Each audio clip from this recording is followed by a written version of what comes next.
இங்க கூட நாங்க திமுக கூட்டல தான் இருக்கோம். திமுக துண்டு போட்டுக்கிட்டு திமுக நம்முடைய பிரம்மமுத்தி பெரியப்பா சித்தப்பா தான் வந்திருக்காங்க. ஆனா திமுக காரங்க இங்க பேனர் வைக்காத, அங்க பேனர் வைக்காத. யோ, இங்க இந்த கூட்டம்லாம் நாளைக்கு உன் கூட்டல் இருக்கு, உனக்கு தான் ஓட்டா மாற போகுது.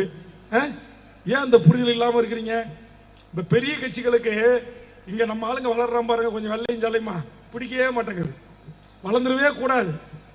ஆண்டாண்டு காலமா இவங்களே மட்டும்தான் அதிகாரத்தில் இருக்கணும். அதிகாரம் என்ன யாருக்காச்சும் பட்டா போட்டு கொடுத்துருக்கா என்ன?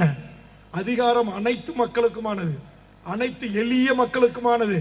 அந்த எளிய கடகோடி மக்களுக்கும் அதிகாரத்தை கொண்டு போய் சேர்க்கின்ற அந்த வேலையை செய்வதற்காக தான் நாங்க தொடங்கி இருக்கோம்.